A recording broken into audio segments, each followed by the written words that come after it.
walaupun kita tak sihat dulu, tapi kita perlu kesihatan, ya. Sebab kita ada keluarga, kita ada anak-anak yang mati ajal maut tu di tangan Tuhan.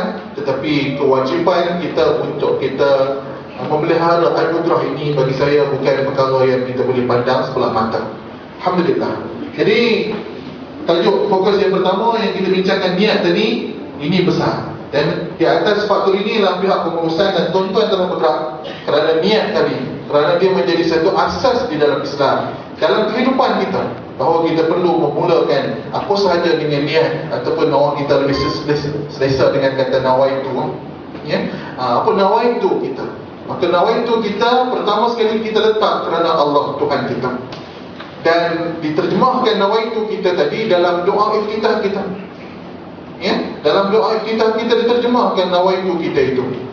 Inna salati wa nusuki wa mahyaya wa mamati lillahi rabbil alamin. Sesungguhnya hidupku, matiku, ya, inna salati, salatku, ibadatku, hidupku dan matiku adalah untuk Allah, kerana Allah Ta'ala. Itulah setiap hari yang kita sebut dalam salat kita, minimum 5 kali yang kita sebut. Jadi inilah yang semua, bukan saya rasa kita semua pun sedar, yang kita duk baca perkara itu adalah janji kita dengan Allah Ta'ala.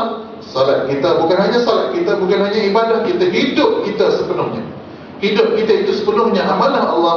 Dan melalui wadah di SCPI ini, ataupun di Kesehatan Company kita ni, maka ini menjadi satu wadah, satu laluan untuk kita merealisasikan, untuk kita menjadikan hidup kita ini sebagai untuk Allah dan kerana Allah ini Subhanahu wa ta'ala.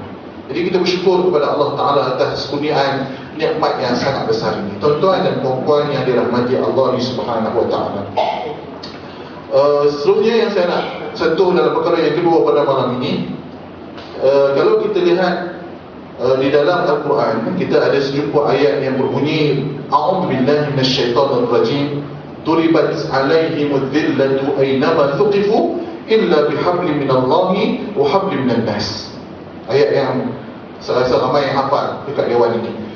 Akan ditimpalah kehinaan kepada kamu, kepada mereka, di mana sahaja mereka berada. Aynama thuqifu, maknanya dekat mana pun nama benua kita duduk, dekat mana bahagian dunia pun kita duduk, kita akan ditimpa kehinaan. Kata Allah, illa, kecuali ada orang yang tidak ditimpa kehinaan, kecuali orang-orang yang menghubungkan dirinya dengan Allah dan orang yang menghubungkan dirinya dengan sesama manusia. Ada dua perkara penting dalam hidup kita yang kita nak bina, iaitu pertama hubungan kita dengan Allah, yang kedua hubungan kita dengan sesama manusia. So, kalau boleh saya catatkan dekat sini sebagai memudahkan pemahaman kita,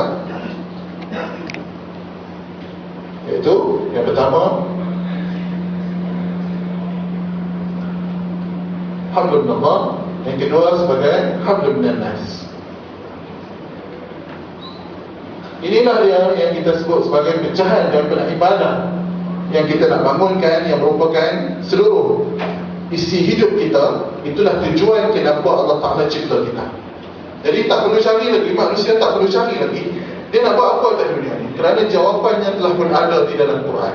Solusinya telah pun ada di dalam Quran, ketika mana Allah Ta'ala berfirman, A'udzu billahi minasyaitonir rajim, wa ma khalaqtul jinna wal insa illa liya'budun. Allah Ta'ala kata, aku tidak jadikan jin dan manusia melainkan supaya mereka beribadah kepadaku. Itu tujuan hidup. Jadi kalau kita semua jawab benda yang sama, maka itulah perkara yang sangat jelas. Hidup kita adalah untuk beribadah kepada Allah Ta'ala. Liya'budun. Allah Ta'ala cipta kita liya'budun, untuk beribadah. Oh, tu ustaz yang kami duduk berniaga ni macam mana? Pergi pulau ni? Ini macam mana untuk berniaga ni ustaz? Kata ibadat. Sebab apa? Orang tanya macam tu sebab dia faham ibadat tu hanya duduk di dalam masjid. Dia jadi salah faham kat situ. Ini masalahnya. Sebab dia faham bila kalau duduk berniaga ni salah ibadat ni kan kita tasbih. Puasa sunat tak tinggal kan? Bangun malam tak tinggal. Dia faham ibadat. Itu ibadat betul, tapi itu ibadat khusus. Yang kita nak bincang, ada lagi ibadat lain